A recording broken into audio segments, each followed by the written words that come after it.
اللہ کو سخی سے بہت پیار ہے، عبادات میں ڈھیلا بھی ہونا تو اللہ اس سے پیار کرتا ہے، اور بخیل سے اللہ کی کوئی دوستی نہیں، چاہے ایک ڈنگ تے کھلو کے ساری رات اللہ ہو کرے۔ سخی اللہ کے قریب ہے، لوگوں کے قریب ہے، جنت کے قریب ہے، جہنم سے دور ہے۔ رمضان ماہ سخاوت، آپ کی زکوٰۃ بدلے زندگیاں۔ ہم نے کہا السخی قریب من اللہ، قریب من الناس، قریب من الی الجنہ، بعید من النار۔ سخی اللہ کے قریب ہے، لوگوں کے قریب ہے، جنت کے قریب ہے، جہنم سے دور ہے۔ والبخیل بعید عن اللہ، قریب الی النار، بعید عن الناس۔ جو بخیل آدمی ہے وہ اللہ سے بھی دور ہے، لوگوں سے بھی دور ہے، جنت سے بھی دور ہے، جہنم کے قریب ہے۔ تب ایک چھوٹی سی آیت میں پیش کرتا ہوں۔ فَلَقْتَحَمَ الْعَقَبَةَ وَمَا أَدْرَاكَ مَا الْعَقَبَةُ۔ حیرت کے اظہار کے لیے عربی میں دو لفظ تھے، ما افعلہ و افعل بہ۔ قرآن نے ایک تیسرے لفظ کا استعمال کیا جس نے عربوں کو حیرت میں ڈال دیا، جو قرآن القارعۃ ما القارعہ وما ادراک ما القارعہ وما ادراک ما الحاقہ وما ادراک ما سقر وما ادراک ما یوم الدین۔ یہ استعمال پہلے عرب میں نہیں تھا، اس کو قرآن نے استعمال کیا کہ بالکل جب کوئی حیرت میں ڈوب جائے وہاں یہ لفظ بولا جاتا ہے۔ تو اللہ تعالیٰ نے فرمایا کہ پھر تم نے گھاٹی کو پار کیوں نہ کیا؟ اقتحام کہتے ہیں، پہلے سڑکیں تو تھیں نہیں، کہیں کھائیاں آ جاتی تھیں، کہیں نشیب، کہیں فراز۔ تو جہاں کہیں ایسا ہوتا تھا کہ نیچے نہیں اتر سکتے، گہرائی ہے، اور سوائے گھوڑے کے کوئی اور شکل نہیں پار چھلانگ لگانے کی، اس کو کہتے تھے اقتحام، کہ گھوڑے کو اٹھانا اور ایڑ لگانا اور چھلانگ لگوا کے پار۔ یہ ایک جان کا قرا ہوتا تھا کہ ذرا گھوڑے کا پاؤں پھسلا تو اندر پتہ نہیں زندگی پھر بچتی ہے یا نہیں بچتی۔ اور اس طرح گھوڑے کو اٹھانا، وہ اس کو بہت زیادہ پریکٹس کروائی جاتی۔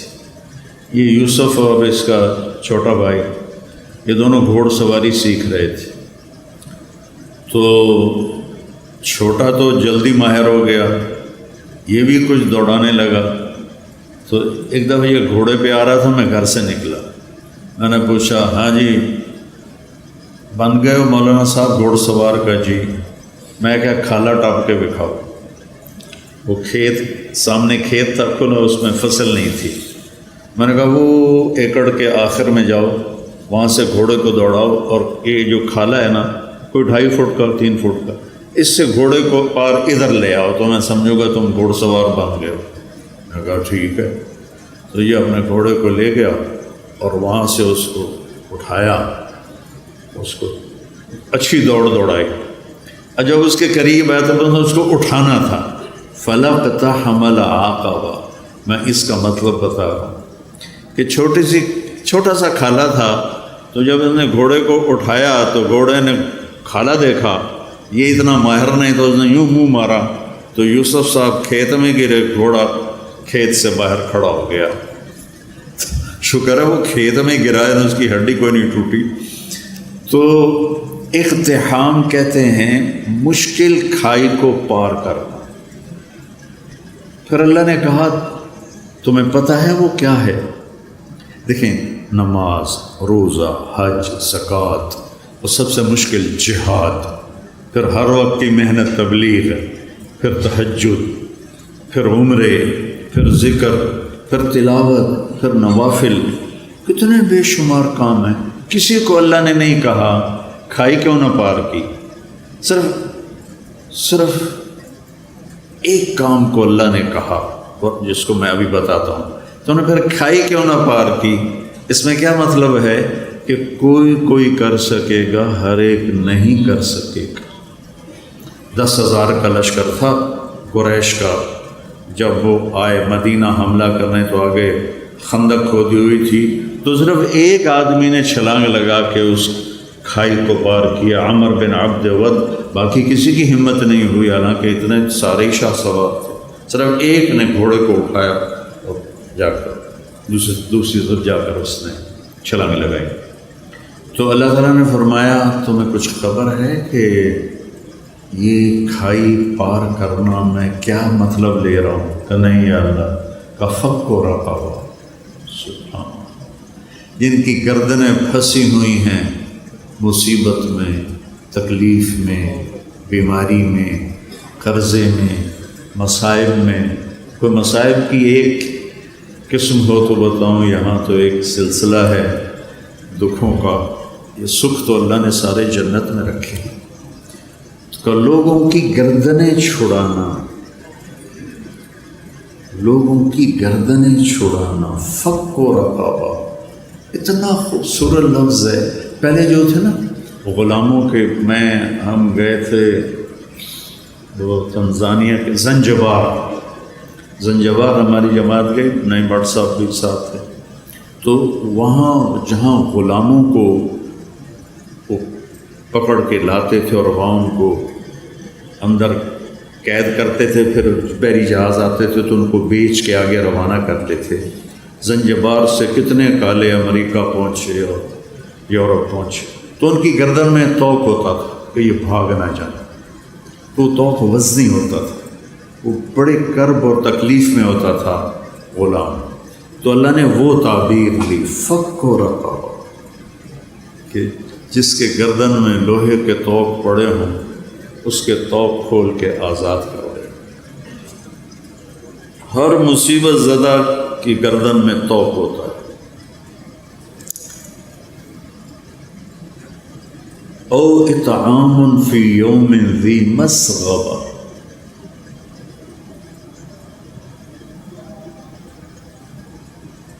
یتیما ذا مقربہ، او مسکینا ذا متربہ،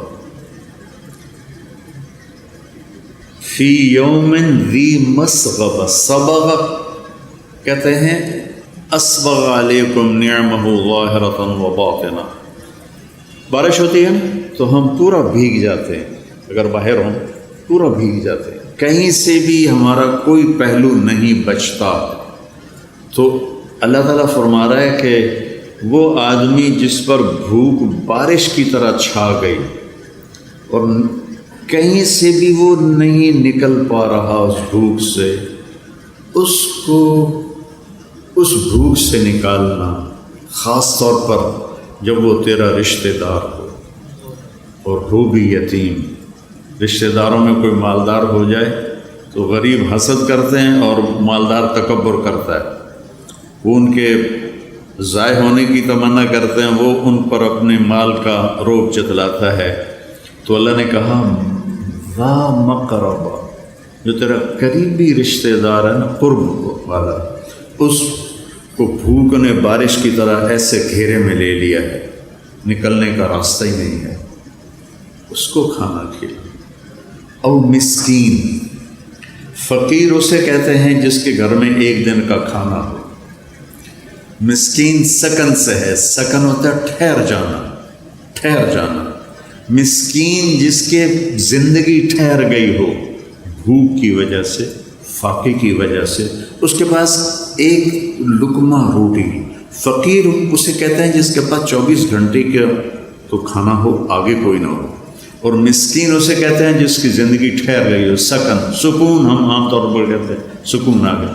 اس مسکین کو کھانا کھلانا، یہ ہے گھاٹی کو پار کرنا۔ اب اس ویلفیئر کے کام میں غیر مسلم بھی شریک ہیں، مسلم بھی شریک ہیں، تو پھر اللہ نے آگے اس پچھلے کام کی قبولیت کی شرط لگائی، ثم صرف اتنے سے پاس نہیں کروں گا، ثم پھر اس کے بعد تم کان من الذین آمنوا، تم ایمان والے بھی ہو، ایمان والے بھی ہو، ایک شرط۔ دوسری وتواصوا بالصبر وتواصوا بالمرحمہ، اور لوگوں کو صبر اور رحم کی دعوت بھی دینے والے ہو۔ پتہ چلا تبلیغ کا کام تو اللہ ہمارے ذمہ لگا رہا ہے کہ لوگوں کو خیر کی بات کرو، لوگوں کو صبر کی بات کرو، لوگوں کو معاف کرنے کی بات کرو۔ اولئک اصحاب المیمنہ، یہ وہ لوگ ہیں جو قیامت کے دن کامیاب ہوں۔ تو میرے عزیزو، یہ زندگی بھر کا سودا ہے، جتنا ہم اللہ کو دیں گے۔ حضرت ابوبکر صدیق کے زمانے میں قحط آ گیا تو لوگ بڑے پریشان ہوئے۔ حضرت ابوبکر صدیق خلیفہ تھے کہ جی کیا کریں کیا کریں، کھانے کو کچھ نہیں۔ کہنے کہ انشاءاللہ اللہ کی مدد آنے والی ہے، آنے والی ہے۔ تو چند دن گزرے تو حضرت عثمان رضی اللہ عنہ کا قافلہ ملک شام سے 1000 اونٹوں کا، یوں سمجھیے 1000 ٹرالے اس زمانے کا قافلہ۔ تو جتنے وہ تاجر تھے بڑے جو تھوک والے، وہ ان کے پاس گئے کہ جی سودا کریں۔ کہنے کہ کیا دو گے؟ کہنے کہ 10 روپے کی چیز 12 میں لے لیں۔ کہ نہیں مجھے منظور نہیں۔ اچھا 10 روپے کی چیز ہم 14 میں لے لیں۔ کہ نہیں مجھے نہیں منظور۔ کہ اچھا ہم 10 روپے کی چیز 15 میں لے لیں گے، اس سے آگے ہماری ہمت نہیں۔ تو حضرت عثمان نے فرمایا کہ مجھے قیمت زیادہ لگ چکی ہے، لہذا میں تمہیں نہیں بیچوں گا۔ وہ کہنے کہ سارے جو ہیں تھوک کے تاجر وہ تو تیرے سامنے بیٹھے ہیں، تو اب کون ہے جو آپ کو زیادہ پیسے لگا گیا؟ تو کہا تم سے پہلے میرا اللہ مجھ سے بات کر رہا ہے کہ من جاء بالحسنۃ فلہ عشر امثالھا، کہ تو عثمان تیرے 1 روپے کی چیز میں 10 روپے میں خریدوں گا۔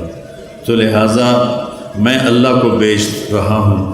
مدینے میں قحط ہے، میرے 1000 اونٹوں سمیت سارے مدینے والوں پہ صدقہ۔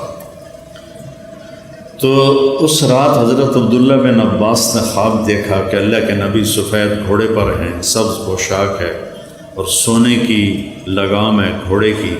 تو عبداللہ بن عباس نے گھوڑے کی لگام پکڑ کے پوچھا یا رسول اللہ آپ سے ملنے کو جی چاہ رہا ہے۔ کہنے کہ عبداللہ آج تو میں فارغ نہیں، آج اللہ تعالیٰ نے عثمان کی سخاوت کو قبول کیا ہے اور جنت کی ایک حور سے اس کا نکاح کیا ہے اور اس کا ولیمہ پورے جنت والوں کے لیے رکھا ہے، تو میں آج اس ولیمے میں جا رہا ہوں۔ تو بھائیو، اللہ سخی سے پیار کرتا ہے، وہ نا عبادات میں ڈھیلا بھی ہونا تو اللہ اس سے پیار کرتا ہے، اور بخیل سے اللہ کی کوئی دوستی نہیں، چاہے ایک ٹانگ تک لو کہ ساری رات اللہ ہو کرے، سخی سے اللہ کو پیار ہے۔ رمضان ماہ سخاوت، آپ کی زکوٰۃ بدلے زندگیاں۔